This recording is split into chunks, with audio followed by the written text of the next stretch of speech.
against the wind, against all odds. Pag maraming kumokontra, pag maraming salungat, mas mabigat at mas mahirap. Sino po sa inyo yung naglaro ng saranggola, kite, burarul? I played saranggola, but I was not very successful in doing it on my own. Ang gagawin mo, minsan manipis na papel lang, dyaryo, papel de hapon, stick. Yung mga kaibigan ko, magaling silang mag-balance and mayroong mahabang line. And that is one of our joys, especially this time on it's summer, nung walang klase. Napansin niyo po yung saranggola? Anong gusto ng saranggola? Other than your steady hand releasing the thread, ano po? The harder the wind against it, the higher the kite can fly. The stronger the winds of adversity blowing against it, the higher the kite can soar. Hindi ba ganyan ang buhay ng tao? Kung minsan ayaw natin yung may kumukontra, ayaw natin may pasalungat. Maybe we want everybody to be following the same wave. But there are times you have to stand against the wind only for you to be able to soar up higher. May expression nga, only a dead fish follows the current of the river. Yung lang patay na isda ang sumasama sa agos ng tubig. Kaya nga ang buhay natin, parati na lang tayong sumasama sa uso, sumasama sa agos ng tubig, kung anong ginagawa ng marami, then maybe from that perspective, we will not really soar up higher as we may be called to be, or maybe we may also be seen as dead fish. Alam niyo po, in our gospel, Jesus stood against the wind. It was a Sabbath. He should not heal. In the temple area, there are many onlookers. There are many leaders of the temple checking if somebody is being healed. But Jesus continues to heal the man who had been sick for 38 years. Imagine, 38 years ka nang may sakit. And Jesus told him, stand, pick up your mat, and go home. That expression is against what is established as a rule. The Sabbath rule, you shall not work on a Sabbath day. For from that perspective, healing is working. Helping another person is work.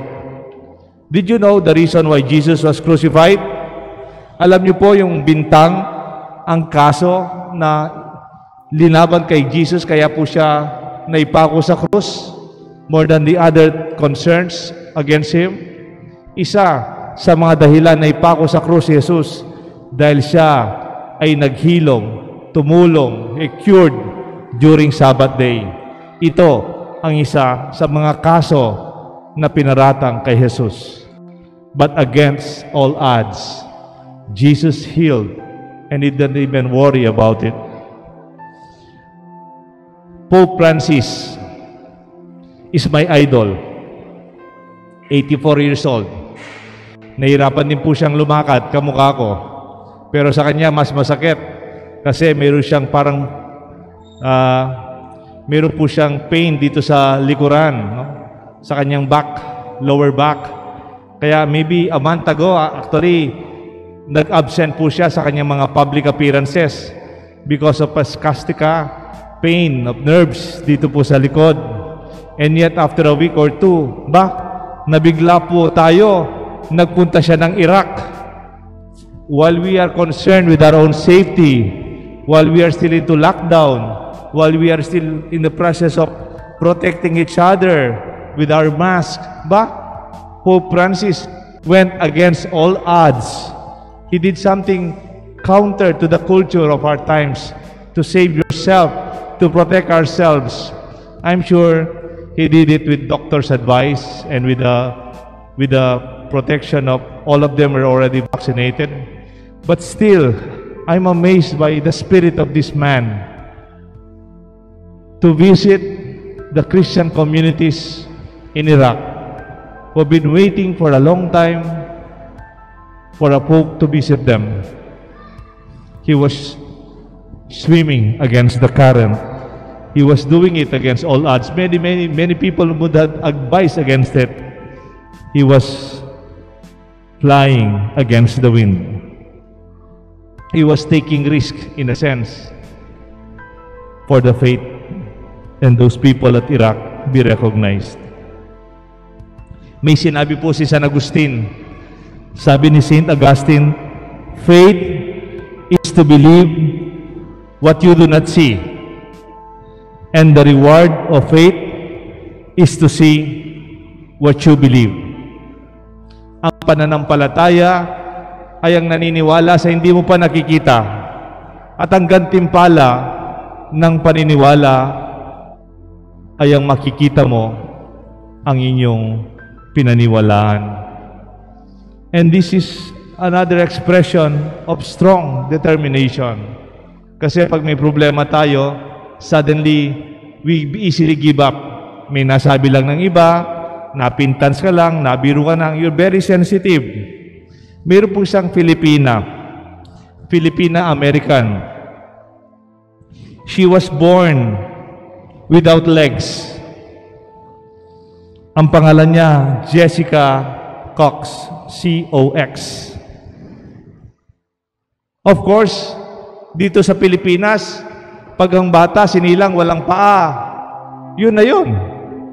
Siguro, kung mahirap ka, you end up begging. You end up at home. O baka hindi ka man makapag-aral o matapos sa pag-aaral because of this, what they call PWD, people and persons with disability. But Jessica Cox, without legs, wala po siyang dalawang paa. She is now a licensed pilot. Yes, a black belter. She plays piano and she drives her own car. All of us have our own disabilities. There are things against us, against all odds in our life. Perhaps maybe you don't like the way you look. Or perhaps maybe we have disability at home. We have a broken family. Or maybe, perhaps you were born poor. Or we are abused or molested when we were young. Or your beloved boyfriend or girlfriend dumped you out. Or you have failure in your relationships. Perhaps you do not have a job now. Or you lost your job because of the pandemic. I've got good news for you. You can be happy because you can overcome whatever is your disability. The key is to overcome it by not focusing on it. Don't focus on what you do not have and for what you cannot do. Focus on what you have and focus on what you can do.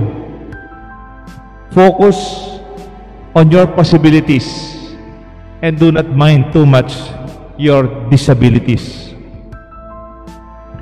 I once heard a poem written by John Greenleaf Whittier. The Quiet, ang title po, Don't Quit. Huwag kang sumuko. When things go wrong, as they sometimes will, when the road you're treading seems all uphill, when the funds are low and the debts are high, and you want to smile, but you have to sigh. With all is pressing you down a bit, rest if you must, but do not quit. Success is failure turned inside out, silver tint in the clouds of doubt. And you can never tell how close you are. It may be near when it seems so far. So stick to the fight when you are hardest hit. It's when things go wrong that you must not quit. Let this be our realization. Again, if you are flying a kite, kung dati ka nang naglalaro ng saranggola, dati ka nang magburarul, you know, the hardest the wind blows against it, the higher indeed you can soar. May God bless us all, the Father, the Son, and the Holy Spirit. Amen.